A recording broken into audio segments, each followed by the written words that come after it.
দেবলীনা সর্বোচ্চ শাস্তি নিশ্চিত করতে এবার আদালতে কুসুম পৌঁছানো মাত্রই কুসুমকে চিরতরে আদালত থেকে সরিয়ে দেওয়ার পরিকল্পনা করলো জয়িতা এবং দেবলীনা মিলে। হ্যাঁ বন্ধুরা, ভিডিওতে লাইক দিয়ে দেখতে থাকুন। যে মুহূর্তে কিনা দেবলীনাকে কোর্টে হিয়ারিংয়ের জন্য তোলা হবে, এই খবরটাই ইন্দ্রাণী গাঙ্গুলি থেকে শুরু করে গাঙ্গুলি পরিবারের সমস্ত লোকেরা জানতে পেরেছে। ঠিক তার পর মুহূর্তে গাঙ্গুলি পরিবারের সমস্ত লোকেরা যখন কিনা আদালত প্রাঙ্গণে গিয়ে অপেক্ষা করতে থাকে যে কখন দেবলীনাকে বহনকারী প্রিজন ভ্যানটা চলে আসবে, ঠিক সেই মুহূর্তে যখন কিনা জয়িতার সঙ্গে দেখা হয় ইন্দ্রাণী গাঙ্গুলি, এবং জয়িতা যখন কিনা বলতে থাকে যে ইন্দ্রাণী, তুই আমার মেয়েটাকে অনেক বেশি কাঁদিয়েছিস, আমার মেয়েটাকে অনেক যন্ত্রণা কষ্ট দিচ্ছিস। আমি এটা কোনোদিনও কল্পনা করিনি যে আমার ছোট্টবেলার বন্ধু রীতিমতো আমার মেয়েটাকে এতটা দুঃখ যন্ত্রণা দেবে, কিন্তু তার সত্ত্বেও সেই দিনও তুই যখন দেখিয়েছিস, তাহলে তুইও তৈরি হয়ে নে।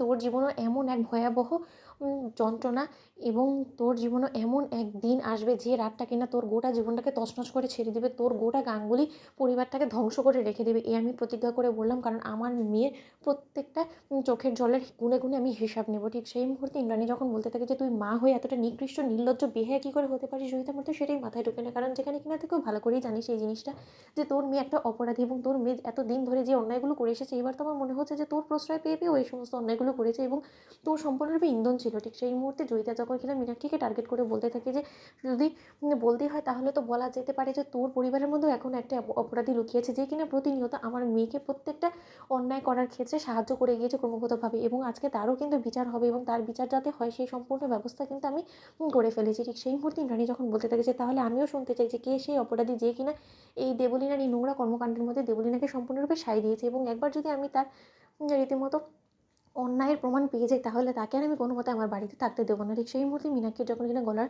আর পানি শুকিয়ে যায়, এবং মীনাক্ষী যখন কিনা বলতে থাকে যে হায় ভগবান, ওই দেবলীনা যদি আমার নাম কোর্টে দাঁড়িয়ে বলে ফেলে, তাহলে তো আমার শাস্তি হওয়া থেকে কেউ আমাকে বাঁচাতে পারবে না, কারণ আমার বর তো কোনো দিনও আমার সাপোর্টের কথা বলবে না, এবং দিদি যে পরিমাণে চটে আছে তাতে করে দিদি না আমারই শাস্তির ব্যবস্থা করে দেয়, আমাকে না জেলে ভরে দেয়। আমি কী করে ওই 4 দেওয়ালের মধ্যে অন্ধকারের মধ্যে আমি কাটাবো? না না, আমাকে কিছু একটা করতে হবে। অন্যদিকে জয়িতা যখন কিনা দেবলীনাকে বহনকারী সেই প্রিজন ভ্যানটা দেখতে পায়, এবং দেবলীনা যখন কিনা প্রিজন ভ্যান থেকে নামতে থাকে, ঠিক সেই মুহূর্তে ইন্দ্রাণী গাঙ্গুলি বলতে থাকে যে দেবলীনা, তোমার যাতে অপরাধগুলো আজকে সম্পূর্ণরূপে কোর্টে প্রমাণ হয়ে যায়, সেই সমস্ত কিছুর ব্যবস্থা আমরা করে এসেছি। ঠিক সেই মুহূর্তে দেবলীনা বলতে থাকি, কিন্তু তোমরা যে প্রমাণটাকে সঙ্গে করে নিয়ে এসেছো, সেই প্রমাণে যদি জীবিত না থাকে, তাহলে কী করে তোমরা কোর্টে সেই প্রমাণটাকে হাজির করবে, এবং কী করবে সেই প্রমাণগুলো তোমরা দেখাবে জজ সাহেবের কাছে? বলো তো, তার আগেই তো তোমাদের আনা সেই প্রমাণটাকে আমি শেষ করে দিব।